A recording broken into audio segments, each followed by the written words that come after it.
नमस्कार दोस्तों। अभिप्राय के इस फेसबुक लाइव में मैं राहुल देव आपका बहुत बहुत स्वागत करता हूं। और आज हमारे साथ हैं युवा कवि हरे प्रकाश उपाध्याय जी, जो कवि भी हैं, लेखक भी हैं, प्रकाशक भी हैं और हिंदी साहित्य में के युवा स्वरों में अपना एक महत्वपूर्ण स्थान रखते हैं। तो आज इनके इनका संग्रह है। मैं इनका बहुत बहुत आपका हरे जी स्वागत करता हूं इस प्रोग्राम में। और नमस्कार। ये फेसबुक लाइव, नमस्कार नमस्कार।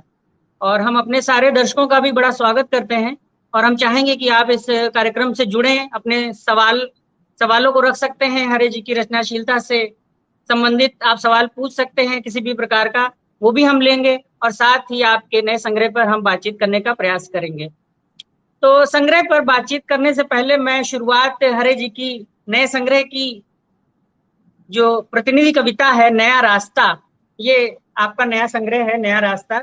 ये रश्मि धन्यवाद। प्रकाशन से लखनऊ से अभी अभी प्रकाशित होकर आया है और बड़ा चर्चा बटोर रहा है। इसकी कविताएं बहुत ही प्रभावशाली हैं, आप इसे अवश्य पढ़ें। तो मैं इसकी कविता पाठ करके और फिर हरे जी का एक शॉर्ट में परिचय देते हुए फिर हम अपने प्रश्नों को शुरुआत करते हैं, क्योंकि हो सकता है कि कुछ ऐसे हमारे दर्शक हों जो कि हरे प्रकाश जी से पहली बार जुड़ रहे हों, पहली बार नाम सुन रहे हों। कुछ ऐसे लोग भी हो सकते हैं, तो उनके लिए परिचय बताना भी एक औपचारिकता आवश्यक लगती है। तो संग्रह की प्रतिनिधि कविता है नया रास्ता। जब सारे जाने हुए रास्ते बंद हो जाते हैं तो आदमी एक नए रास्ते के बारे में सोचता है। एक नए रास्ते के बारे में सोचता हुआ आदमी एक नए प्रयास के बारे में सोचता है। एक नए प्रयास के बारे में सोचता हुआ आदमी एक नई ताकत से लगता है। एक नई ताकत वाला आदमी बिल्कुल एक नया आदमी होता है। एक नया आदमी एक नया रास्ता ढूंढ लेता है। तो ये नया रास्ता शीर्षक इसकी छोटी सी एक कविता थी। और अब मैं हरे जी का परिचय आप लोगों को दे देता हूँ।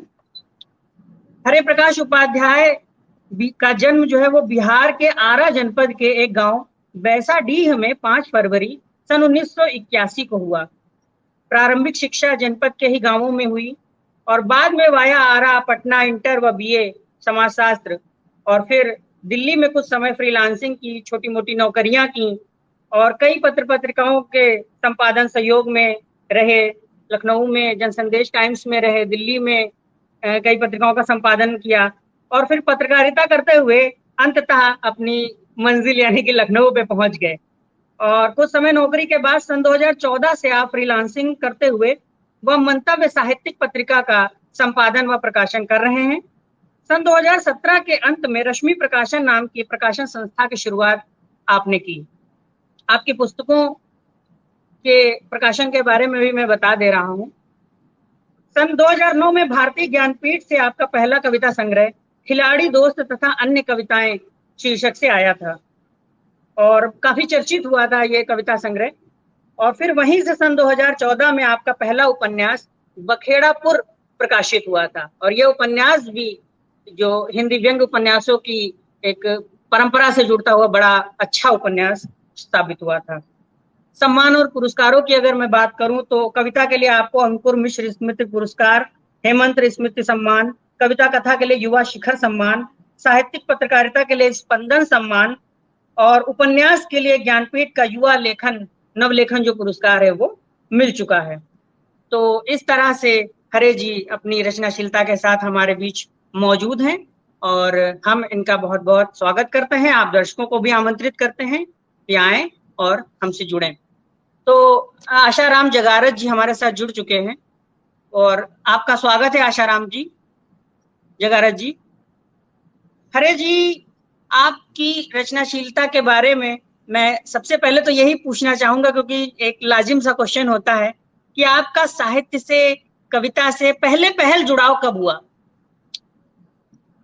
देखिए, सबसे पहले तो मैं आपका आभार प्रकट करता हूं कि आपने इस मंच पर मुझे जगह दी है और मेरे पहला अनुभव भी है इस तरह से लाइव आने का, तो थोड़ी सी झिझक भी है मेरे मन में।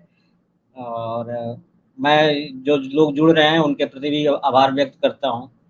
फिर आपका सवाल है कि साहित्य से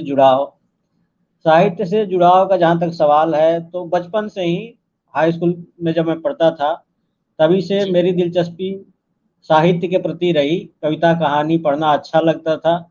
समाचार पत्र आते थे उस समय, उसमें साहित्य, सप्ताह में एक दिन साहित्य रहता था, तो जो मैं हाँ। सारे समाचार पत्र जिसमें साहित्य छपता था उसको कहीं ना अच्छा। कहीं से ढूंढ के पढ़ता था, उसको काट के रखता था, इकट्ठा करता था।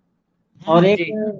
लगाव था, मुझे अच्छा लगता था। किसी लेख मेरे लिए जो समाचार पत्र में सबसे हीरो आदमी होता था जो किसी रचनाकार होता था, जिसकी कोई कहानी अ- छपी है, कविता छपी है, उसके प्रति मेरा अच्छा। आकर्षण बहुत ज्यादा होता था।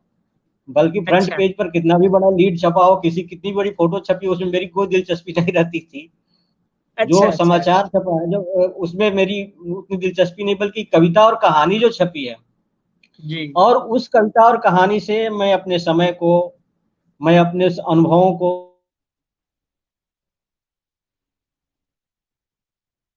रिलेट करता था कि मैं भी इसी तरह कोई चीज लिखूं और मेरा भी एक फोटो एक दिन अखबार में छपे इसी तरह से। तो एक ललक रहती थी। और जब हाई स्कूल में जब मैं पढ़ता था तो उस समय का सानिध्य, मेरे पिताजी भी साहित्य खूब पढ़ते थे, अलग अलग लेखक नहीं है, लेकिन अच्छा। वे संस्कृत संस्कृत के शिक्षक थे और संस्कृत साहित्य के अलावा हिंदी साहित्य में भी उनकी गहरी दिलचस्पी थी। तो वे किताबें पढ़ते रहते थे, प्रेमचंद के उपन्यास, शरद चंद्र के उपन्यास। तो जब मैं चुप्पे चोरी जो है, जब वो कहीं जाते थे तो मैं उस उपन्यास को उठा के पढ़ता था और मुझे अच्छा। अच्छा अच्छा। लगता था। अच्छा। हालांकि अच्छा। वो प्रत्यक्ष रूप से मुझे कभी प्रोत्साहित नहीं करते थे उन सब चीजों को पढ़ने के लिए, लेकिन हतोत्साहित भी नहीं करते। कभी देख लिया तो कुछ भी नहीं, इग्नोर कर दिया, या बहुत मतलब ये नहीं था उनकी तरफ से। और मैं छुपा के अपने जो क्लास की कॉपी होती थी रफ की, उसमें एक आध कविता उसी समय से लिख मारने लगा। और मेरे अच्छा। हाई स्कूल में जब मैं पढ़ता था तो मेरे एक शिक्षक थे, सुरेश कांटक, जो एक अच्छे कहानीकार हैं। अच्छा। तो सुरेश कांटक उस स्कूल पढ़ते थे, तो उनके बारे में पता चलता था कि ये साहित्यकार हैं, तो उनकी चीजें भी ढूंढ के पढ़ता था। तो एक ललक, एक लगाव। और साहित्य में मैं, मुझे जो फील करता था, कोई कहानी हम्म। पढ़ता था, कोई कविता पढ़ता था, तो मुझे छूती थी। मुझे लगता था कि नहीं, ये जेन्युइन तरीके से जेन्युइन बात कही गई है। और मैं भी उसी तरह से सोचने और लिखने की कोशिश करता था। बाद में जब मैं अपने गांव से बाहर अपने जिला जनपद मुख्यालय पर आया आरा में, तो वहाँ कई अच्छा। साहित्यकारों से परिचय हुआ। एक छोटा सा अखबार निकलता था वहाँ से। एक कवि नीले उपाध्याय हैं, जो हाँ कि हाँ हाँ। आजकल पुणे में रहते हैं, तो उसमें वो आरा में हुआ करते थे और एक हाँ। अखबार निकालते थे जनपद स्तर का। तो अच्छा। मैं वहां गया और वो उस समय बड़ा आरा का माहौल जो है, बड़ा साहित्यिक रूप से गहमा गहमी वाला माहौल था। 95 का वो समय है, 95-96 का समय है। जी। तो उस अखबार के दफ्तर में, वो अखबार तो सब साप्ताहिक पाक्षिक अखबार था, जनपद की खबरें छपती थी, वो छोटा टैबलाइड अखबार था। लेकिन हम्म। उस अखबार के एक कमरे का दफ्तर था, उसमें साहित्यकारों का जमावड़ा लगता था शाम को। सारे शहर के साहित्यकार घूमते हुए आ जाते थे वहाँ। साहित्य की अच्छा। बातें होती थी, जो कोई नई चीजें लिखा है अपना ले आके वहाँ सुनाता था। तो उसमें धीरे धीरे उनके साथ बैठते हुए अपना मैंने भी कुछ प्रयास शुरू किया, उनको सुनना, फिर अपना लिखना सुनाना, इस तरह से एक सिलसिला चला। और मैं अच्छा। लिखने लगा थोड़ा बहुत। अच्छा। और आपकी पहली रचना कब छपी थी और कैसे उसका छपना हुआ था? मेरी, अब ये था कि जब मैं लिखता था तो ललक छपने की भी बहुत रहती थी, शुरुआत में तो कुछ ज्यादा ही रहती थी। तो उसको अखबारों में भेज दिया करता था संपादकीय पत्रों पर। अच्छा। अच्छा। लेकिन रचनाएं छपती नहीं। जब मैट्रिक पास किया मैं अच्छा। और इंटर में पढ़ने लगा 96 में, 1996 में इंटर में पढ़ रहा था अच्छा। आरा में, अच्छा। साइंस का विद्यार्थी था। तो मैंने अपनी कविता, और एक हिंदुस्तान अखबार जो आता था उसमें साहित्य का पन्ना छपता था एक दिन सप्ताह में, तो उसके पते पर मैंने कुछ कविताएं भेजी। तो संजोग अच्छा। से अच्छा। एक कविता, मेरी एक कविता उस अखबार में एक दिन छप के आ गई। अच्छा। अच्छा। और उसका उसका पता भी बड़ा मुझे दिलचस्प तरीके से, उस दिन अखबार में देख नहीं पाया किसी व्यस्तता की वजह से या किसी और कारण से। तो अच्छा। बाजार में मेरे पिताजी गए हुए थे, किसी दुकान पर बैठे हुए थे, तो वहां उन्होंने अखबार खोला, देखा तो मेरी फोटो छपी थी और अखबार मेरी कविता छपी थी। हम्म। तो उनको बड़ा अच्छा लगा और बड़ा उन अखबार में मेरा फोटो देख उनको कविता अच्छी लगी कि या नहीं ये तो नहीं कर सकता, लेकिन उनको मेरी फोटो अच्छी लगी और उन्होंने अच्छा मुझे अच्छा। बताया। हालांकि उस समय भी उन्होंने प्रोत्साहित नहीं किया, वो चाहते थे कि मैं पढ़ लिख के कोई हम्म, अच्छे पद पर जाऊं और नौकरी करूं एक अच्छी सी, जी जबकि जी। मेरी दिलचस्पी शुरू से इन सब चीजों में नहीं थी, लिखने पढ़ने में ही ज्यादा रहती थी। हम्म। तो मुझे हतोत्साहित भी करते थे कि ये लिखने पढ़ने से जुड़ाव रखेगा तो इसका भविष्य खराब हो जाएगा। हाँ हाँ, वो तो लेकिन एक सहज हमारा सिलसिला, चिंता हमारा होती है। लगाव, हमारा इश्क और पागलपन था कि उसी में अपना। और उसके बाद मैं जब पटना गया पढ़ने, जब बीए में मेरा एडमिशन हुआ, पटना चला गया। तो अच्छा। वहाँ वहाँ वो पटना में कई बड़े अखबारों के क्षेत्रीय संस्करण के दफ्तर थे, जहाँ से क्षेत्रीय संस्करण निकलता था हाँ हाँ। और उनके फीचर पेज निकलते थे। तो मैं वहां जाके संपर्क किया और फिर लगातार लिखने लगा। अवधेश प्रीत उस समय कहानीकार हैं, तो हाँ, हिंदुस्तान काफी अखबार के चर्चित है। फीचर एडिटर हुआ करते थे। उनसे अच्छा। संगत हुई, तो उन्होंने प्रोत्साहित किया, काफी काफी मेरी चीजें छापी, किताबें देते थे समीक्षा वगैरह के लिए। तो एक सिलसिला सा चल पड़ा और फिर चलता चला गया। चलता चला गया, बिल्कुल बिल्कुल। बहुत अच्छा। अच्छा, ये जो आपका कविता संग्रह अभी नया नया आया है, नया रास्ता, तो हम्म। इसको 12 साल का एक लंबा इंतजार के बाद ये कविता संग्रह प्रकाशित हुआ है। 2009 में आपका पहला कविता संग्रह आया था, ज्ञानपीठ से खिलाड़ी दोस्त तथा अन्य कविताएं। तो कविता से इतने लंबे ब्रेक का कारण क्या रहा? देखिए, कविता से लंबा ब्रेक तो नहीं रहा। दरअसल अच्छा। मेरे काम का सिलसिला जो है, लिखने पढ़ने का, वो कई तरह से, कई चीजों से जुड़ा हुआ है। पत्रकारिता से भी जुड़ा हुआ है, पब्लिकेशन, अपनी पत्रिका संपादन करना। तो तरह तरह की हम्म। चीजें हैं जो लिखने पढ़ने से ही जुड़ी व्यस्तताएं हुई ज्यादा है। है। हाँ। व्यस्तताएं नहीं, दरअसल अब ये समझिए कि मैं पत्रकारिता से, मैं लेख भी लिखता था अखबारों के लिए। इस बीच जब मेरा पहला संकलन आया, उसके बीच और दूसरे संकलन आने के बीच में पत्रकारिता में भी काफी सक्रिय रहा और समाचार पत्रों हम्म के लिए लेख लिखा, तरह तरह के रिपोर्टाज लिखे, फीचर लिखे, काफी लिखा। तो कोई बात मन में आई, किसी कोई विषय मन में आया, तो कोई लेख लिख मारा उस पर, कोई फीचर लिख मारा, इस विषय उपन्यास भी लिख मारा। तो मेरी जो कविता के जो विषय थे, समझिए कि इन सब चीजों में खपते गए। हालांकि कविता लिखना छूटा नहीं, कविता में लिखता हम्म। रहा, छिटपुट ढंग से लिखता रहा, पत्रिकाओं में छपती रही, लेकिन वो तेजी, उतनी रफ्तार नहीं रही। और वो कविताएं इकट्ठी होती रही और मैं दूसरे दूसरे लिखने के दूसरे विधाओं में भी काम करता रहा, मेरे विषय अच्छा। दूसरे विधाओं में भी खपते रहे। इसकी वजह से मेरे पास कविताएं उतनी नहीं इकट्ठा हुई कि तुरंत तुरंत संग्रह आए। तो आपने बताया आपने बहुत विधाओं में और अलग अलग तरीके से कार्य किया है, तो उसमें आपको जी। जो सबसे आपकी जो प्रिय विधा है वो कौन सी है? देखिए, प्रिय विधा तो मेरी कविता ही है। कविता जब मैं लिखता हूँ, एक छोटी सी भी 4 लाइन की कविता, तो मुझे जितनी खुशी होती है और मुझे लगता है कि जितने अच्छे तरीके से मैं अपनी बात कह पाया हूँ, उतना किसी लेख को लिख के या बल्कि उपन्यास भी मैंने लिख लिया, तो वो खुशी जी। मुझे नहीं हासिल होती है जो कविता में मैं कह देता हूँ, जो कविता में जो बात आ जाती है।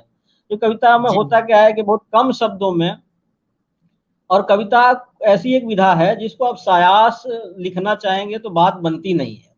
कविता एक हाँ विधा है कि बिल्कुल। जब आप, आपके भीतर कोई समस्या, आपके सामने कोई समस्या आई या कोई आपके सामने पीड़ा आई या कोई अनुभव आया और इतना जी। घनीभूत है, सबसे इतना संवेदना इतनी ज्यादा घनीभूत है कि वो कविता अपने आप प्रस्फुटित होती है, अपने आप से शब्द आपके में निकल जाते हैं। हमें जब हाँ। उपन्यास लिखते हैं, लेख लिखते हैं, तो हम कई चीजें इकट्ठा करते हैं, फैक्ट्स, और उस पर बजाबता सोचते हुए, बढ़ाते हुए लिखते हैं। कविता का लिखने का, मेरे तय बाकी लोगों का नहीं बता सकता, ये फॉर्म नहीं जी होता है। जी तो मेरे लिए जी। कविता लिखने का फॉर्म ये होता है कि जब किसी चीज ने, जब मैं उससे ये हुआ, विचलित हुआ, या वो संवेदना इतनी घनीभूत हो गई उस अनुभव के प्रति, तो मैं बस हम्म। लिखना शुरू किया और वो कविता बन गई। तो ज्यादा से ज्यादा कविता एक आध बनती लाइन नहीं है, काट कविता दूं। को प्लान नहीं किया जा इसकी सकता, रचना, बिल्कुल रचना बिल्कुल आपने। प्रक्रिया भी बिल्कुल भिन्न है और बड़ी प्यारी है। जी बिल्कुल। यानी कविता ही आपका पहला और आखिरी प्यार है। जी। जी। और आपने अपने इस संग्रह में एक कविता भी है, कविता क्या है, इस शीर्षक से एक पूरी कविता है जो मुझे लगता है आपके जो पाठक हैं अगर वो पढ़ेंगे तो आपकी जो कविता लेखन की रचना प्रक्रिया है उससे भली भांति परिचित हो जाएंगे। जी जी जी जी। उसकी मैं दो दो लाइनें पढ़ के फिर मैं अगले क्वेश्चन पे आता हूँ कि हाँ हाँ कविता जी क्या जी। है। कविता किसी के हाथों की सफाई है। आजकल बड़ा हाथों की सफाई भी देखने को आ रही है। और वह किसी के पांवों की फटी हुई बिबाई है। यानी जी उसमें जी। पीड़ा भी है, उसमें आनंद भी है, हाँ। और उसमें कलाकारी भी है। अब ये आपके ऊपर है, आपकी समझदारी पे है कि आप उसकी पहचान कैसे कर पाते हैं। अच्छा हरे जी, आपसे मैं अगला क्वेश्चन ये पूछना चाहूंगा। बड़ा आजकल सोशल मीडिया पे शोर है और बड़ा कहा जाता है या भ्रम फैलाया जाता है, पता नहीं क्या बात है, प्रकाशकों के द्वारा। आप तो खुद एक लेखक भी हैं, साथ में प्रकाशक भी हैं, कि क्या वास्तव में कविता के पाठक कम हैं? देखिए, जहाँ तक पाठकीयता का सवाल तो पाठक तो हिंदी में हर विधा के ही कम है ना। कविता के पाठक कम हैं ऐसा नहीं कहना चाहिए, हर विधा के ही पाठक कम हैं। लेकिन कविता के और विधाओं के से तुलना करें तो कविता के पाठक कम नहीं है। कविता कई माध्यमों से, कविता सुना के संप्रेषित हो रही है, काव्य पाठों के माध्यम से संप्रेषित हो रही है, फेसबुक से, व्हाट्सएप से, पहले भी तरह तरह से। कविता कविता पढ़ने में भी आपको समय कम लगता है, कहीं आप पढ़ लेते हैं जल्दी से। तो हम्म। अगर अगर हम व्यवसायिक तरीके से किताबों के बिक्री को आधार बनाएंगे कि कोई साहित्य कोई विधा कितनी पढ़ी जाएगी, तो वो मुझे लगता है कि वो सही तरीका नहीं है कि उस विधा की पाठकीयता तय करने की। कविता पर जिस तरह से रिस्पॉन्स मिलते हैं, जिस तरह का कोई कविता आपकी ने लिखी और कहीं चली गई, छपी या अनछपी रह गई या संकलन छपी, लेकिन कुल मिला के जो रिस्पॉन्स कविता का मिलता है उससे जी। पता चलता है कि कविता के पाठक कम नहीं है दूसरी विधाओं की तुलना में, बल्कि अधिक ही है। भले पुस्तक, अधिक कविता ही के है। पुस्तक कम बिके या अधिक बिके वो अलग बात है। वो ये अलग बात है, और बिल्कुल। बिकने के का जहां तक सवाल है, उसमें जरूरी नहीं है कि जो बेहतर लिटरेचर है वो बहुत ज्यादा बिके भी। बहुत ज्यादा जो लिटरेचर बिक बिल्कुल। रहा है वो बहुत अच्छा साहित्य है, या वो कोई पैमाना है। देखिए, बिकने के कई फंडे होते हैं, कई स्ट्रेटजियां होती हैं, बाजार की रणनीतियां होती हैं, उसके तहत कोई चीज बिक सकती है। एक ही किताब को अगर अलग अलग प्रकाशक पब्लिश करें तो वो उनके बेचने का आंकड़ा अलग अलग होगा। भाई, उनकी हाँ, रीच क्या बिल्कुल। है, उनके संपर्क क्या है, उनकी मार्केटिंग स्ट्रेटजी क्या है, उनके संपर्क सूत्र किस तरह से हैं, या उनका बाजार का क्या तरीका है। तो ये सब चीजें वो बाजार की चीजें हैं। इससे ये नहीं होता कि हम कविता को कमतर विधा मान लेंगे या ये विधा। लेकिन कविता पढ़ने वाले बहुत ज्यादा लोग हैं, दूसरी विधाओं की तुलना में कतई कम नहीं है। कम नहीं। जी, लेकिन जी। फिर पाठक जो प्रकाशक हैं वो एक कविता संग्रह प्रकाशित करने में उतनी रुचि क्यों नहीं लेते हैं? देखिए, प्रकाशक इसलिए रुचि नहीं लेते कि जो सरकारी खरीद, प्रकाशन व्यवसाय जो हिंदी का है वह मूलतः सरकारी खरीद पर टिका हुआ है। जो बड़ा मार्केट है हिंदी प्रकाशन जगत का, वो सरकारी खरीद पर टिका हुआ है। और सरकारी खरीद में जो किताबों की खरीद होती है प्रायः, तो उसमें उन किताबों की खरीद होती है जो पब्लिशर भी चाहता है कि ऐसी किताब हमारी उस खरीद में जाए जिस किताब का दाम कम से कम 1000, 1500, 2000 या 500 रुपए से अधिक ही हो। और कविता संकलन का दाम आप 5 रुपए से अधिक, 500 रुपए से नहीं रख सकते, 500 रुपए कोई से नहीं अधिक नहीं रख खरीदेगा। सकते। बिल्कुल बिल्कुल। नहीं, खरीदने के बाद जस्टिफाई भी नहीं कर सकते, वो आपसे जस्टिफाई कभी नहीं लड़ होगा। जाएगा। लेकिन उपन्यास आप छापेंगे 500 रुपए दाम रख देंगे, हार्ड बाउंड छापेंगे 1000 रुपए रख देंगे, आलोचना की छापेंगे तो उसमें सप्लाई आपको हो जाती है और काफी मुनाफा हो जाता है। कविता संकलन को अब जस्टिफाई नहीं, कभी आपको गला पकड़ लेगा, नहीं भाई, हमारी किताब का दाम जो है आप ऐसे सही कैसे बात है, 1000 रुपए उससे अच्छा हम फेसबुक पे रख पढ़वा सकते हैं। लेंगे, हमें नहीं तो और प्रकाशित हाँ, करनी। और उसके बाद क्या होता है कि उपन्यास है या दूसरी विधाएं जो है बड़ी मोटी मोटी छपती भी है, पूरा मूल्य भी रख दीजिए।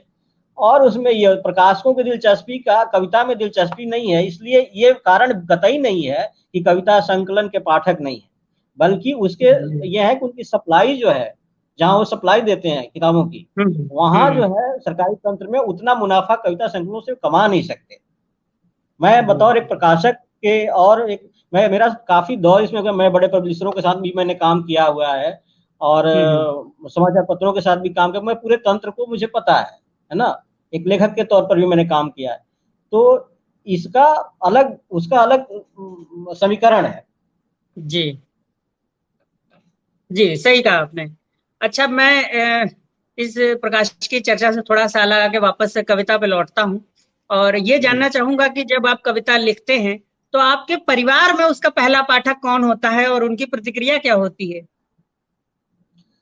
देखिए, कविता जहाँ तक मेरे परिवार में सवाल है कि मेरे परिवार में भी अब कविता कौन पढ़ता है, क्या पढ़ता है, मैं बहुत सचेत तरीके से देखता नहीं। मेरे यहाँ तो नहीं, मैं पढ़ना पब्लिशर हूँ, नहीं, बहुत आपने सारी। लिखा, आप अपनी कविता सुनाते हैं या नहीं सुनाते हैं? नहीं, मैं कि अपनी ये मैंने कविता लिखा है, सुनाता जरा नहीं। सुन के बताओ कैसी है। बल्कि बल्कि ये देखिए कि मेरे साथ बड़ा मैं संकोच इतना ज्यादा रहता है कि अगर मैं लिख रहा हूँ कोई चीज, अच्छा। और कोई कहीं से खटका लगा कि कोई मुझे देख रहा है, तो मेरी रचना अच्छा अच्छा। प्रक्रिया वहां भंग हो जाती है। मेरे खंडित हो लिखने जाती का है। ये, हाँ, मेरे मैं कोई भी विधा में मैं काम करूं, मैं लिखने का अच्छा। ये तरीका है कि अगर मैं लिख रहा हूं तो मुझे कोई नहीं, और जब लिख लिया तो मैं तब हम्म। तक नहीं चाहता हूं कि कोई पढ़े जब तक वो छप जाए। मैं चाहता अच्छा हूं कि अच्छा। जो छापे वही पढ़े, दूसरा कोई ना पढ़े। और जब छप जाए तब अच्छा पढ़ा। अच्छा अच्छा। तो तो मैं बड़ा जल्दी बड़ा जो है संकोच है। यही कारण आया है कि आप देखे होंगे कि मैं फेसबुक पर अपनी कविता वगैरह भी जल्दी शेयर वेयर नहीं करता, या ये हाँ करता, मैं हाँ हाँ। संकोच ही रहता है अपना। मुझे लगता है कि कोई जो संपादक है, प्रकाशक है, तो कोई देख ले, या मैं ही उसको सेटिस्फाई छाप दूं, छाप के मैं फेंक दूं, और जो पढ़ रहा है वो मेरे सामने ना हो, ताकि जी जी जी। वो आप मान लीजिए कि उसकी प्रतिक्रिया हो सकता है कि वैसी हो जो मुझे विचलित करती हो, तो मैं ये बर्दाश्त नहीं कर, मैंने लिख लिया तो अब प्रतिक्रिया मैं उसको अपने तय एकदम नहीं लेना चाहता, और चाहता हूँ कि कोई अच्छा। कहे तो अपना तटस्थ होके और अलग से अपना कहे। लेकिन कभी इच्छा नहीं हुई कि चलो अच्छा अब रात में लेटे हैं तो चलो पत्नी को एक छोटी सी कविता सुना दिया जाए? ऐसी तो इच्छा नहीं हुई, क्योंकि वैसे ऐसा अच्छा है कि परिवार में उस तरह की साहित्यिक दिलचस्पी नहीं है लोगों की। लेकिन अच्छा फिर भी अच्छा। मुझे लगता है कि कहानी और गद्य तो थोड़ा सा वो अपना कभी जो आदमी साहित्य से नहीं लगा, और कविता देखिए हर आदमी को आप नहीं सुना सकते। कविता के लिए जो साहित्यिक जिसका एक प्रशिक्षण है, जो साहित्य से लगाव रखता है, वही थोड़ा हाँ, सा उसे हो वही सकता समझ सकता है, बिल्कुल बिल्कुल। बल्कि मेरे खुद के कई दोस्त हैं, जब वो सुनते हैं मेरी कविता तो कहते हैं यार तुमसे अच्छा तो कुमार विश्वास लिखता है। हैं? है। तुमसे सही अच्छा बात तो है। वो जो है तमाम सारे मंची कवि उनका नाम लेते हैं वो। तो बिल्कुल। अब ये तो समझ का ही फेर है, ये आपने बिल्कुल सही कहा। और आपके अच्छा पसंदीदा लेखक या कवियों की अगर बात की जाए तो उसमें आप किसका नाम लेना चाहेंगे? कौन आपके पसंदीदा लेखक या कवि हैं? देखिए, मेरे पढ़ने का जो दिलचस्पी का, मैं सबसे ज्यादा जो है, मैं खुद ही एक पाठक के तौर पर मैं सारी विधाएं पढ़ता हूँ, है ना, कहानियां सबसे ज्यादा हम्म पढ़ता हूँ, फिर उपन्यास भी हम्म। पढ़ता, कविता संकलन भी पढ़ता हूँ। जी तो बहुत सारे रचनाकार मुझे प्रिय हैं, लेकिन कोई ऐसा रचनाकार मैं फैन टाइप का नहीं हूँ किसी रचनाकार का, कि हुआ कि नहीं भाई फलाने रचनाकार को मैं फैन हूँ, वैसा नहीं है। हमें हर अच्छा रचनाकार अच्छा। में ये बहुत तटस्थ ढंग से पढ़ता हूँ, एक आलोचनात्मक तरीके से, और मुझे उसकी सीमाएं भी पता रहती हैं, उसकी खूबियां भी पता रहती हैं। जैसे कवियों में मुझे मुक्तिबोध पसंद हैं, धूमिल पसंद हैं, रघुवीर साहब पसंद हैं, उनके पहले के भी कवि पसंद है, लेकिन बहुत सारे कवि, मतलब जो परंपरा है मैं उसको पढ़ता रहता हूँ, सबको पढ़ता हूँ, कहानीकारों को पढ़ता हूँ, अपने समकालीनों को भी पढ़ता हूँ। लेकिन जितना जब मिल गया उतना मैंने पढ़ लिया, या जो चर्चा सुनी किसी किताब की तो उसको पढ़ लिया। लेकिन कोई जी। ऐसा मेरे पास ये नहीं रहता कि आप कहें कि नहीं, आप बता दें कि टॉप 5 बता दें जो पसंद का, तो मेरे लिए बड़ी दिक्कत की ऐसा बात कोई हो नहीं, जाती मतलब है। सभी की अपनी हाँ, अपनी अलग अलग विशेषताओं के साथ आप उन्हें आत्मसात हाँ, करते हैं। पढ़ते हैं, अच्छा और अच्छा। मुझे अच्छे लगते हैं, मुझे कवियों में धूमिल, मुक्तिबोध बहुत अच्छे तो लगते ये हैं। तो ये तो जो है आपने जो नाम लिए तो काफी पुराने कवि हैं। अगर हम समकालीनों की बात करें तो वो हाँ, जोखिम लेते हुए आप उसमें भी कुछ नाम बताएं। हमारे समकालीनों में बहुत सारे कवि हैं, और वो सब अच्छा लिख रहे हैं, बल्कि मैं उनको उनकी कविताएं पढ़ते हुए, कुछ कविताएं पढ़ते हुए मैं ये रहता कि काश मैं ऐसी कविता लिख पाता।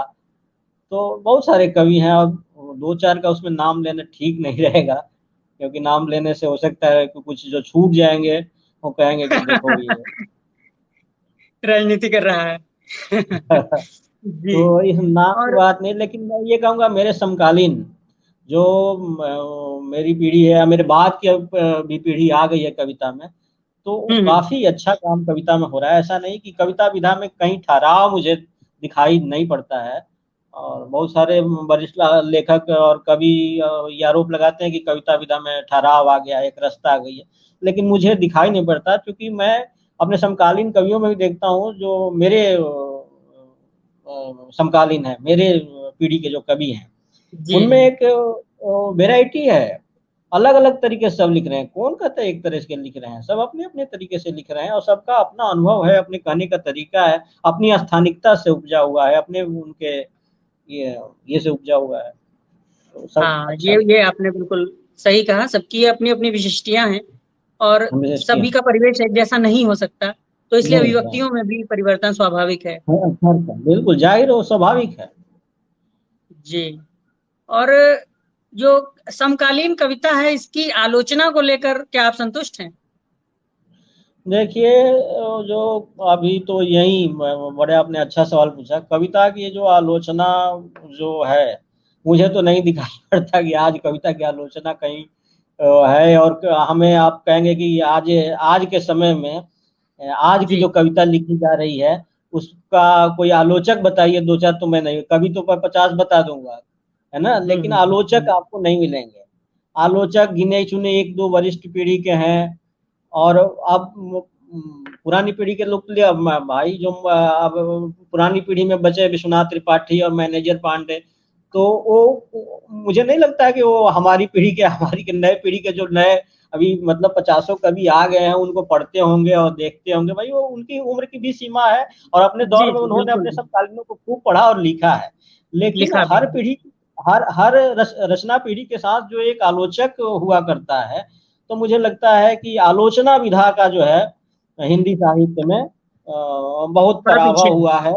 और जी आलोचक, नए आलोचक उस ढंग से और उस तरह से और उस मेहनत से, तैयारी से नहीं आ पाए। जी। और कहीं ना कहीं मुझे लगता है आप इस बात से बहुत भी सहमत बहुत होंगे। कम लोग हैं, बहुत कम लोग हैं जो छिटपुट प्रयास कर रहे हैं, लेकिन वो भी एकाग्र होके या इस तरह से होके मुझे जी नहीं लगता कि आ पाए। जी जी। और मुझे लगता है कि आप इस बात से भी सहमत करेंगे या शायद ना भी करें कि जो आलोचक हिंदी विभागों से पैदा हो रहे हैं, तो उनकी जो आलोचना है वो बहुत संवेदना और बहुत विचारों को लेकर के नहीं कंसंट्रेट होते हैं, बल्कि वो एक अकादमिक फॉर्मूले में या सैद्धांतिक रूप हम्म। से उसकी विश्लेषण करना चाहते हैं। तो वो कहीं ना कहीं पाठकीय अभिरुचि को पे भी आघात करता है। हाँ बिल्कुल, एक दो आलोचक, युवा आलोचक दिखाई पड़ते हैं जो अध्यापन के पेशे से जुड़े हुए हैं, तो उनकी आलोचना में भी वो रचनात्मकता नहीं दिखाई पड़ती जो हमें पहले पीढ़ी के जो वरिष्ठ आलोचकों के आलोचना में भी जो एक रचनात्मकता हुआ करती थी, और रचना को आधार बना हाँ के जिस बिल्कुल, तरह से वो आलोचना भी काम कर रचना रहे है। थे। ये बात हाँ हमारे युवा आलोचकों को समझनी होगी। हाँ, तो वो उनमें नहीं है, और अपने आप को थोड़ा सा अति बौद्धिक है और अति समर्थ दिखाने के लिए विदेशी विद्वानों को कोट करना या उनकी विवेचना करना या हाँ, उन ये उन तो पर मतलब काफी ट्रेंड सा हो गया है कि उसके बगैर हमें माना ही नहीं अभी जाएगा कि हम आलोचक भी हैं। आलोचक है, तो ये एक बड़ा ये एक बड़े दिखावे की जो एक प्रवृत्ति है, वो बहुत बड़ी जी भारी है। जी। मतलब आलोचकों का अपने जमीन से, अपनी परंपरा से, अपनी रचनाशीलता से, अपनी मिट्टी से, अपनी स्थानिकता से लगाव दिखाई नहीं पड़ता है उस तरह से। दिखाई नहीं पड़ता है, बिल्कुल आपने सही कहा। देवांशु पाल जी का आया है क्वेश्चन, जो कि मुझे लगता है पाठ एक लघु पत्रिका है, वो निकालते हैं संभवतः। जी जी जी तो जी, इन्होंने बिल्कुल पूछा है बहुत कि अच्छी अनुज पत्रिका है। लुबुन और नीलेश रघुवंशी की कविताओं पे कुछ कहें। देखिए, नीलेश रघुवंशी बहुत अच्छी कवित्री हैं अपनी पीढ़ी की, और उन्होंने स्त्री की समस्याओं को लेके, स्त्री जीवन को लेके, स्त्री अनुभवों को लेके काफी अच्छी कविताएं लिखी हैं। उसी तरह अनुज लुबुन भी, वो आदिवासी समाज से आते हैं, और आदिवासी समाज के बहुत सारे यथार्थ को जो हमें नहीं पता है, उस अनुभव को उन्होंने अपनी कविताओं में लिखा है। ये दोनों बहुत ही सशक्त कवि हैं, बहुत अच्छे कवि जी हैं, और इन्हें युवा कवियों को जरूर पढ़ना चाहिए। मैं खुद पढ़ता हूँ दोनों कवियों को, बहुत अच्छे कवि। जी। कविता संग्रह आपके हाथ में है या दूर है? नहीं है, कविता संग्रह। अच्छा, तो मैं चाहूंगा कि उससे आप अपनी कोई दो प्रिय छोटी कविताओं का पाठ करें हमारे और ये दर्शकों के लिए। कविता तो मैं फिर मैं कैसे आगे तय क्वेश्चन। करूंगा। हाँ। तो मैं छोटी कविताएं सुना देता हूँ, और प्रिय कविता तय करना तो थोड़ा शायद मुश्किल है मेरे लिए। जी जी। लेकिन छोटी कविता मैं सुना देता हूँ।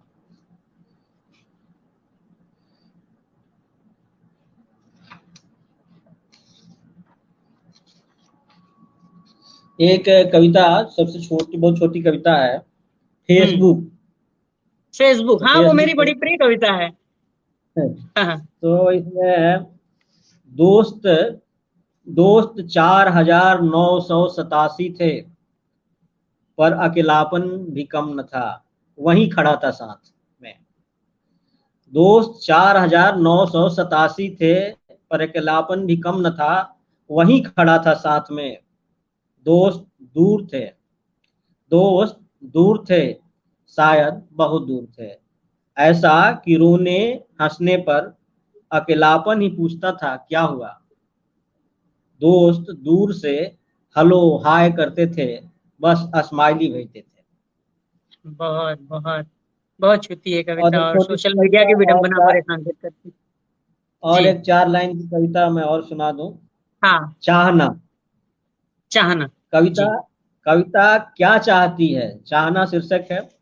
कविता क्या चाहती है जानना मुश्किल है, पाठक हैं कि कविता से जीवन का मतलब पाना चाहते हैं। पाठक हैं कि कविता से जीवन का मतलब पाना चाहते हैं, कवि हैं कि कविता से यश चाहते हैं, और बिल्कुल आप हैं बिल्कुल। कि कविता से समाज बदलना चाहते हैं। और आप हैं कि कविता से समाज बदलना चाहते हैं, समाज है कि कविता में बूढ़ी मूड़ी बैठा है। बहुत बहुत बहुत सुंदर। हरे प्रकाश जी, आपकी एक और कविता का मैं जिक्र करना चाहूंगा। एक है फेसबुक के सामने ही कविता है पृष्ठ पे, अमित्रता। ये भी बड़ी अच्छी जी कविता है। ये आजकल बड़ा जी। मतलब अनफ्रेंड होने को लेकर के भी लोग घोषणाएं करते हैं। और मतलब लेन देन का व्यापार बन गया है कि आप हमें लाइक करें, हम आपको लाइक करें, आप हम पे कमेंट करें, हम आप पे कमेंट करें।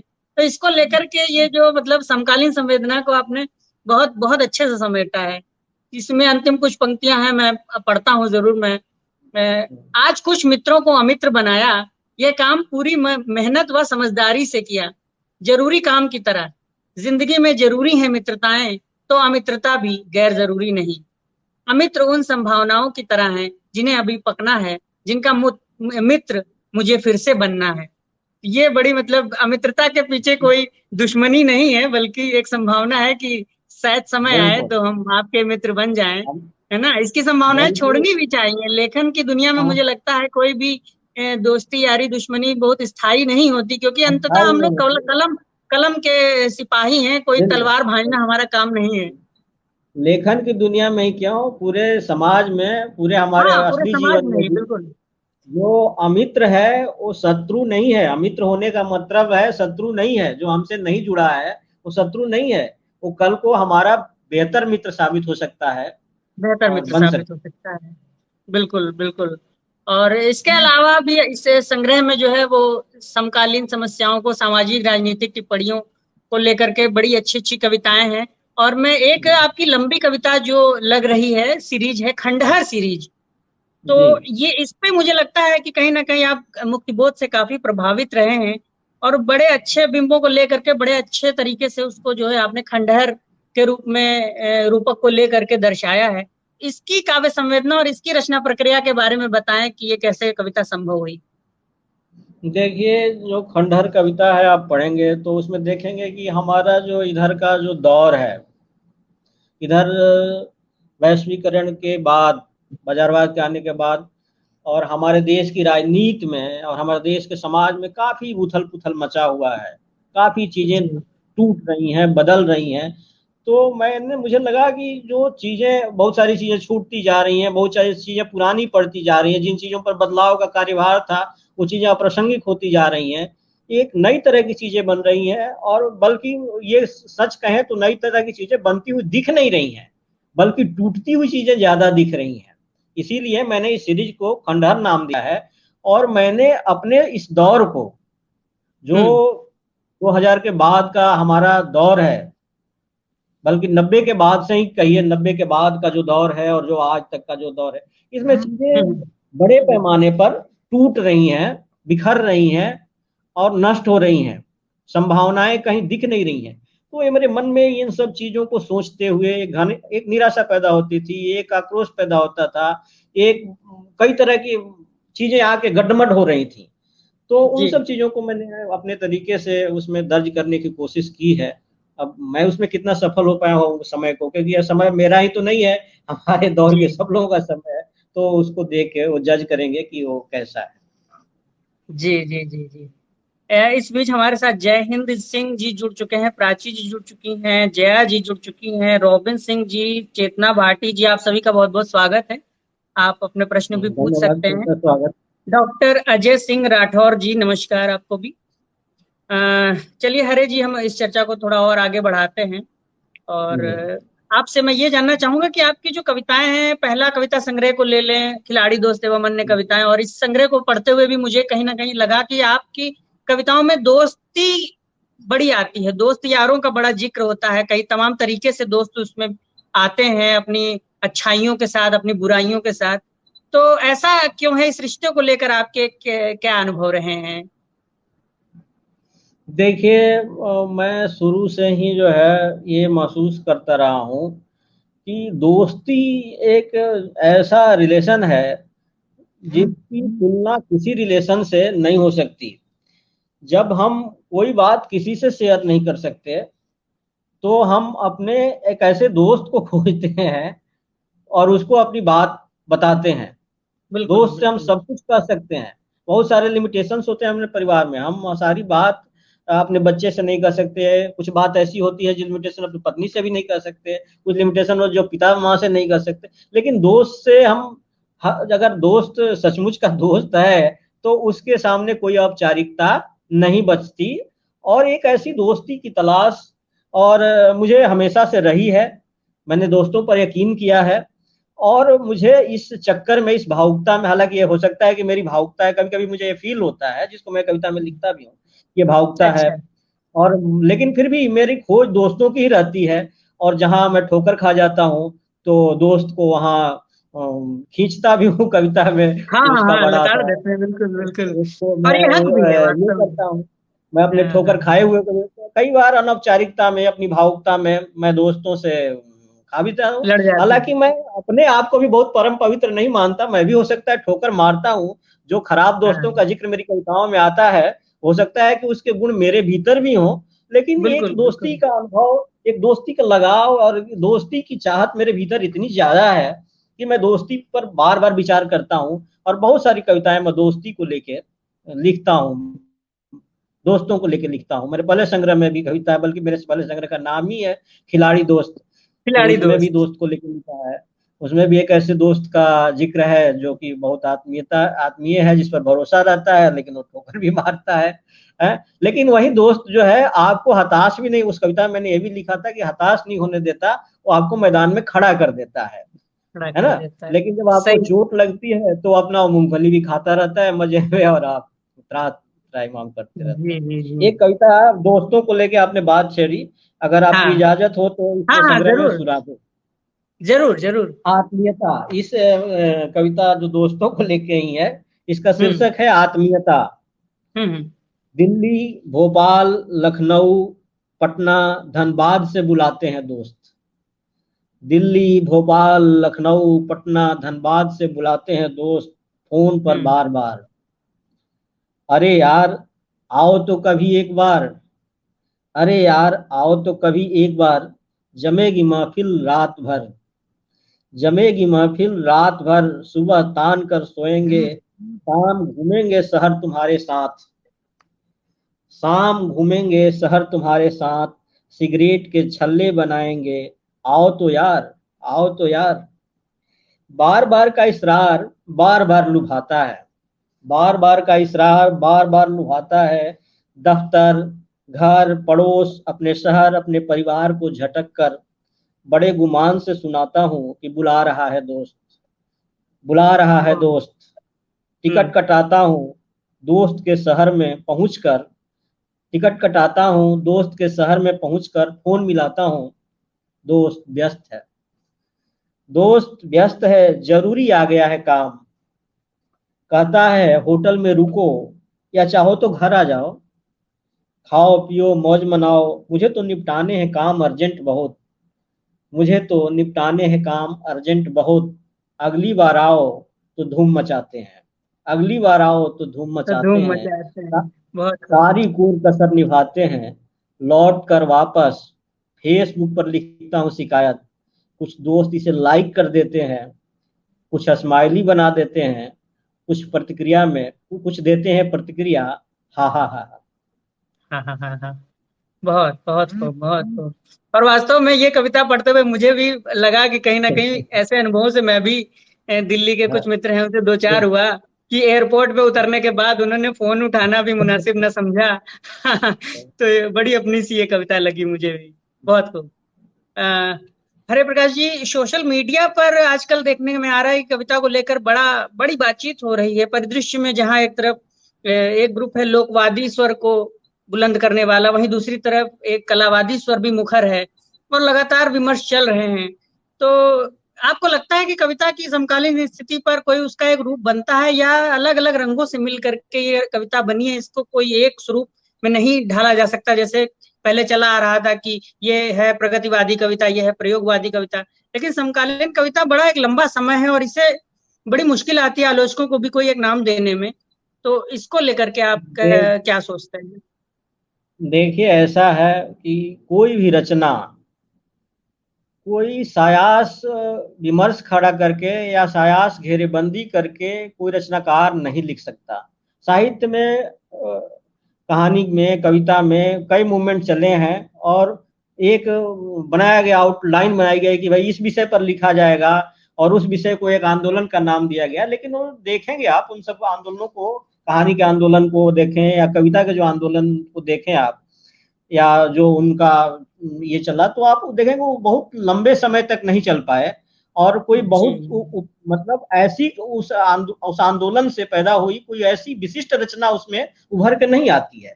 जबकि वैसे रचनाकार जो उन आंदोलनों में नहीं रहे, बाहर से लिखते रहे, उन्होंने ज्यादा बेहतर लिखा। तो मुझे लगता है कि रचना लिखने के लिए आपको किसी आंदोलन के लिए किसी सीमा में, किसी विमर्श में या किसी धारा में जाने की जगह जीवन के नजदीक जाना होगा, जीवन को ज्यादा करीब बिल्कुल। से महसूसना होगा और उसको उसकी अपनी संवेदना के साथ उसको लाना होगा, तो ज्यादा बात बनती है। ये सब चीजें एक दुकान चलाने की, नेता बनने के तरीके हैं जो साहित्य में भी चलते रहते हैं समय समय पर। जैसे जी कहानी में नई कहानी आंदोलन चला तो बड़ा उसमें राजेंद्र यादव, कमलेश्वर, मोहन राकेश ने चलाया, बड़ा ये हुआ, लेकिन उसी दौर में निर्मल वर्मा लिख रहे थे उस आंदोलन से बाहर और नामवर सिंह ने उनकी कहानी को, उस दौर की विशिष्ट कहानी बताया। तो ऐसा कविता में भी हुआ है, कविता में भी बहुत सारे आंदोलन चले, लेकिन उस वो आंदोलन का के जो कविता है उस कविता को देखें और उसके बाहर की कविता को देखें तब उसमें आपको ज्यादा विशिष्ट कविता लिखी जाती है और यह आज भी सही है। तो इन आंदोलनों से बहुत आतंकित नहीं होना चाहिए, ये सब हमेशा चलते रहते हैं, तरह तरह के नाम आते हैं और वो उसके अपने रणनीति होती है, कुछ लोगों को सामने लाने, गिराने, उठाने, ये सब। जी जी जी। देवांशु जी पूछ रहे हैं, लेखक से प्रकाशक बनने की इच्छा कैसे हुई?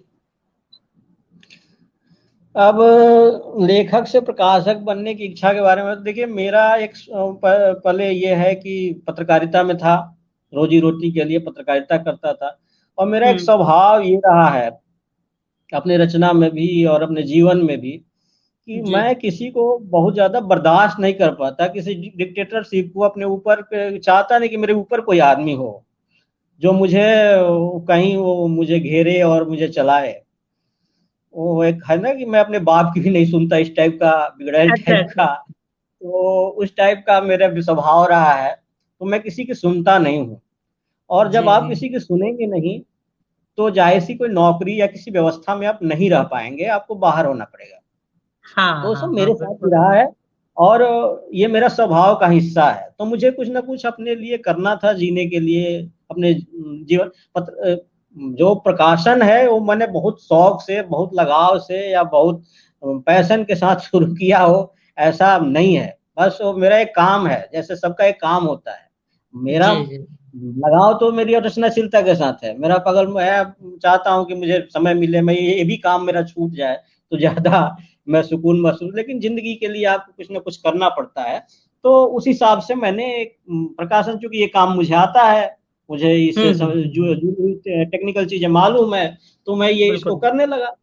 अब ये नहीं आता, ये काम नहीं सीखा होता, तो हो सकता है जो दूसरा काम सीखा होता वो कर रहा होता। तो प्रकाशन से जुड़ना इसी तरह है। इसके लिए कोई खास ऐसा चीज नहीं है जो मैं इससे लगाऊं।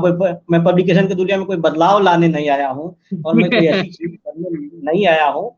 बस एक जी मेरा जी। काम है, ठीक है। और प्रकाशन की दुनिया हाँ। ऐसी जकड़बंदी में बनी है कि मेरे जैसा आदमी अकेले उसे तोड़ देगा, ये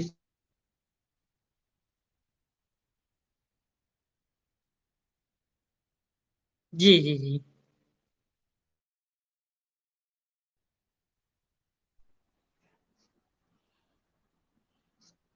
संभवतः कुछ नेटवर्क प्रॉब्लम है संभवतः। हरे जी। हाँ। हाँ, आपकी आवाज चली गई थी। आवाज हाँ, अब आ ठीक रही है। है। हाँ, आप ठीक है, बोलिए। हम्म। ये क्वेश्चन हो गया मेरा ख्याल है। और हाँ। लखनऊ में चूंकि एक छोटे, दिल्ली में ज्यादातर प्रकाशन तो दिल्ली में है बड़े बड़े, और उनके बड़े बड़े संपर्क हैं बड़े बड़े अकादमियों हाँ। में, बड़े बड़े हम्म। उसमें। तो लखनऊ में चूंकि आपका प्रकाशन है, और कई और भी प्रकाशन आए हैं हाँ। लखनऊ में, एक विकल्प उन्होंने प्रस्तुत किया है कि अब हम्म। रचनाकार हर चीज के लिए दिल्ली का मुंह ना देखे। तो ये हम्म। जो 4 साल आपको चूंकि हो गए हैं, तो खुद का प्रकाशन हम्म। शुरू किए हुए इतने समय के बाद, और उससे शुरुआत में भी पहले साल को अगर मैं लूं 2017 में, तो किन किन चुनौतियों हम्म। का आपको सामना करना पड़ा? क्या चुनौतियां आपको पेश आई? देखिए, चुनौतियां तो बहुत तरह की होती हैं, और चुनौतियों को मैं आपको पहले ही बता चुका कि मैं पत्रकारिता में कोई पत्रकारिता नहीं, बल्कि मैं ये इसमें प्रकाशन में मैं कोई ऐसा एजेंडा लेके नहीं आया हूं जिसके लिए मुझे कोई बड़ा सा पहाड़ तोड़ना पड़े। मैं एक हम्म। सामान्य तरीके से काम करता हूं, और काम चूंकि मुझे इस फील्ड का आता है बेहतर, हर चीज को मैं दूसरे जो पब्लिशर होते हैं वो आते हैं काम करने, तो उनके पास अपनी पूंजी होती है या अपना सेटअप होता है, लेकिन वो काम नहीं जानते। मुझे साहित्य की बेहतर समझ भी है, और साहित्य को मैं पढ़ लिख सकता हूँ, जान सकता, तो इसको मुझे करते हुए कोई बहुत ज्यादा चुनौती दिक्कत आती नहीं है ना। अच्छा उसको अच्छा मैं अच्छा। अपने हाँ। तरीके से, बहुत सारे रचनाकार मेरे दोस्त भी हैं, और मुझे खुद साहित्य आता भी है, खुद सारे काम इसके जानता हूँ, कर लेता हूँ अपने से भी। तो मुझे कोई बड़ी हम्म। चुनौती इसमें फील नहीं होती। और मेरा अच्छा। सबसे चुनौती तब खड़ी होती जब बड़ी महत्वाकांक्षा होती मेरी। तो मैं पहले ही बता चुका हूँ कि इसको लेके मेरी कोई बड़ी महत्वाकांक्षा भी नहीं है। बिल्कुल, दाल रोटी चलती रहे उतना पर्याप्त है। बस बस। हाँ हाँ। जी जी जी। अच्छा। आप अनेक पुरस्कारों से भी सम्मानित हुए हैं, काफी प्रतिष्ठित पुरस्कार आपको मिल चुके हैं, और आगे और भी मिलेंगे। तो इसको लेकर के मैं ये पूछना चाह रहा हूँ कि पुरस्कारों को लेकर के एक हिंदी जगत में है कि तुरंत ही जैसे ही कोई पुरस्कार घोषित होता है, तुरंत उस पर विवाद भी उठ साथ में उसके चल के आता है। तो इस पुरस्कारों की राजनीति और विवादों को लेकर के आप एक युवा के रूप में क्या सोचते हैं? देखिए, हिंदी में लिखने वाले बहुत ज्यादा हैं और पुरस्कार बहुत कम है। पुरस्कार बहुत कम है। और उसमें भी जो पुरस्कार सही। पैसे वाले जो है तो और कम है। तो उसमें मारा मारी तो मचती ही है, किसी को मिल जाता है तो तुरंत जो दूसरे होते हैं नाखुश हो जाते हैं कि भाई इन्हें मिल गया। पुरस्कारों के बारे में मेरा मानना, ये स्पष्ट मानना है कि कोई पुरस्कार आपको मिलता है या किसी को मिलता है, तो इसका मतलब ये नहीं है कि वो रचनाकार बहुत श्रेष्ठ रचनाकार हो गया अपने समय का। पुरस्कार एक संजोग बस होते हैं, एक संजोग भर होते हैं जिसमें आपको मिल गए। और पुरस्कारों को हम्म। बहुत तमगे की तरह और बहुत विशिष्टता के साथ लेना नहीं चाहिए। पुरस्कार ये है कि लेखक का एक प्रोत्साहन है, प्रोत्साहित किया गया, आपको खुश हो गए, आपको कुछ धन मिला तो ठीक है, कुछ सम्मान मिला, नहीं तो क्या मिलता है हिंदी में, बहुत कुछ नहीं मिलता। लिखने का कोई मार्केट नहीं हिंदी का, कुछ नहीं मिलता। रचनाकार को वही मिल जाता है, सम्मान ही मिल गया, फूल माला ही मिल गई, तो बड़ा गर्वान्विति हो जाती है और लगता है कि चलो सार्थक हो गया। तो उसमें जी। दूसरे रचनाकारों का स्वाभाविक रूप से ईर्ष्यालु हो उठना, वो भी एक स्वाभाविक लगता है।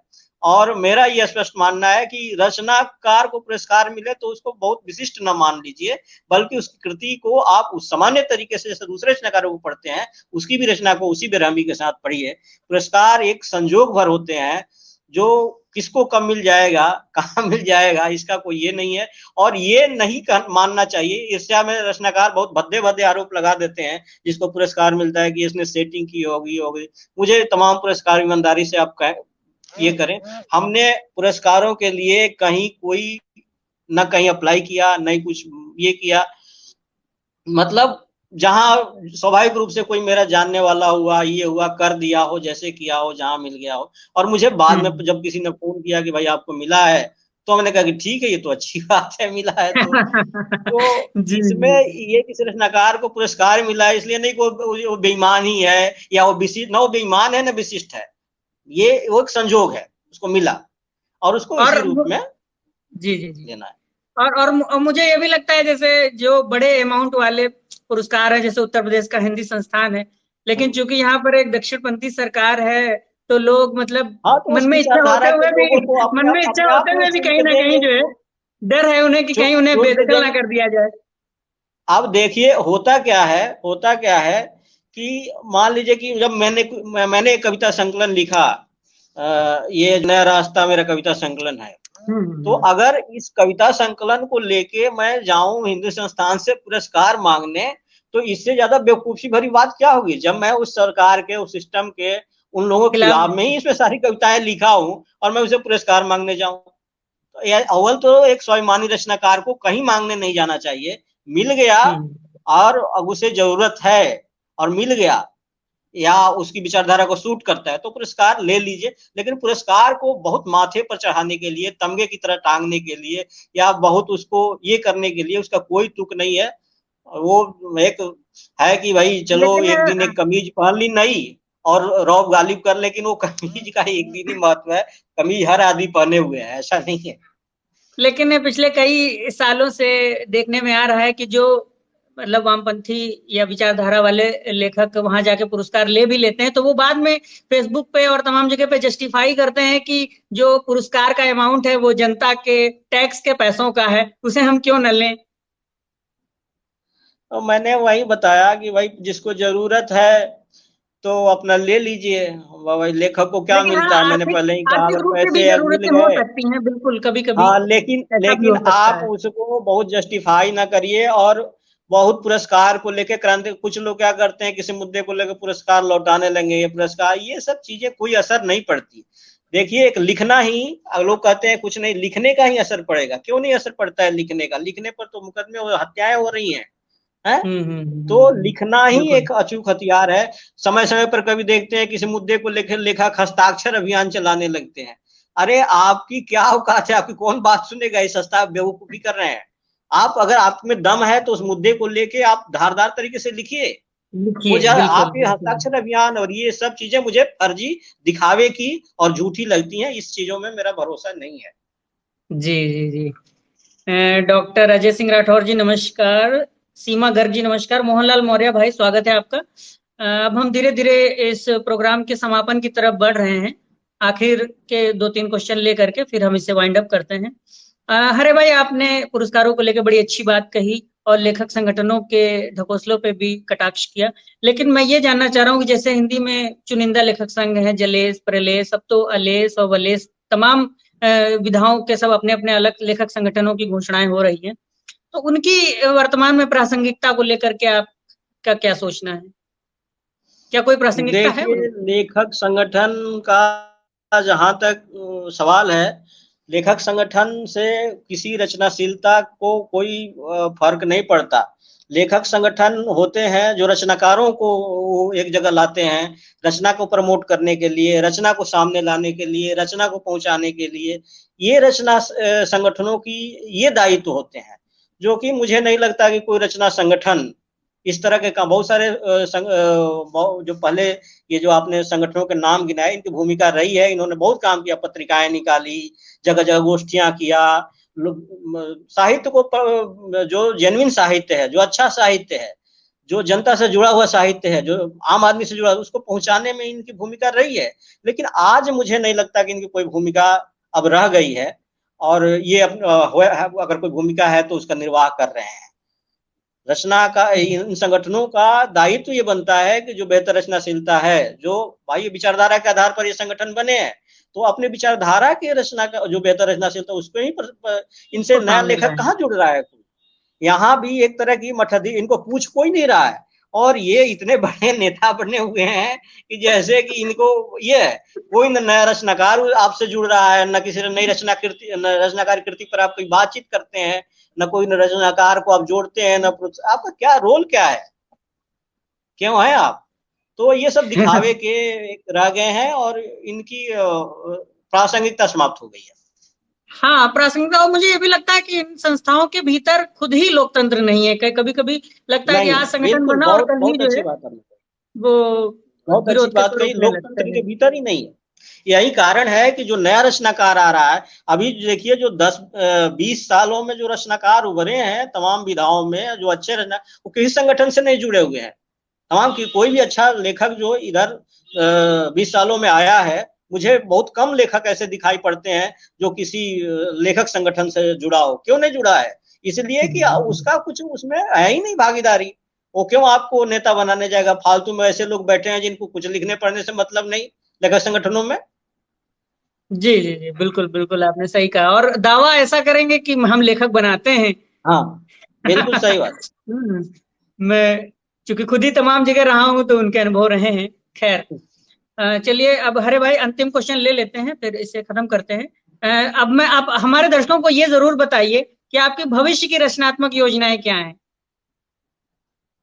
देखिए भविष्य में कौन सी, मैं बताया कि मैं काम करते रहता हूँ, और जब तक चीज मुकम्मल नहीं होती उसको प्रकाशन में मेरा संकोच रहता है। मैं कई चीजों पर काम, कविताएं भी लिख रहा हूँ, एक उपन्यास पर भी काम कर रहा हूँ, और अच्छा। वो कब चीजें मुकम्मल होंगी, कब सामने आएंगी, मैं कह नहीं सकता। मैं लिखता रहता हूँ, थोड़ा धीमा भी लिखता हूँ। और ये भी बताया कि कई तरह के मुझे उस तरह लेखन से जुड़े ही कई तरह के दूसरे काम जो जीविका से जुड़े होते हैं और लेखन से संबंध है, तो वो सब करने पड़ते हैं। तो उसमें भी मेरा काफी संवेदना और ये सब जाती रहती है।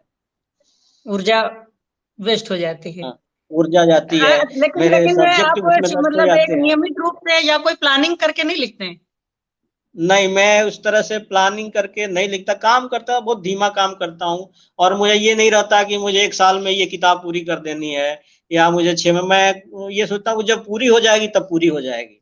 और ये नहीं रहता कि हम्म। टाइम बाउंड नहीं, अपने अपने ऊपर में कोई सीमा नहीं लेता कि भाई ये इतने समय में करना है, नहीं, कुछ ये सब नहीं। जब होगा तो होगा। जब होगा तब होगा। बहुत बहुत सुंदर बात। बहुत बहुत अच्छा लगा हरे भाई आपसे बात करके। और इसी नोट पे हम जो है इस बातचीत को समाप्त करना चाहेंगे। और अब दर्शकों और पाठकों से जरूर मैं अपनी मतलब पर्सनल रिक्वेस्ट करूंगा कि ये संग्रह आप जरूर पढ़ें, जरूर जरूर पढ़ें। और बहुत ही रीजनेबल प्राइसेस पे आपको मिलेगा। हरे भाई ने खुद प्रकाशित किया और इसकी कविताएं पढ़कर मैं आपको विश्वास दिलाता हूं कि आप इससे निराश नहीं होंगे। और हमारे समय की सच्ची रचनाशीलता, युवा रचनाशीलता का ये संग्रह प्रतिनिधित्व करता है। और हरे भाई आपका भी बहुत बहुत धन्यवाद हमारे साथ इस बातचीत में धन्यवाद। जुड़ने के लिए। और धन्यवाद। आप सबका बहुत बहुत धन्यवाद, राहुल जी, बहुत धन्यवाद।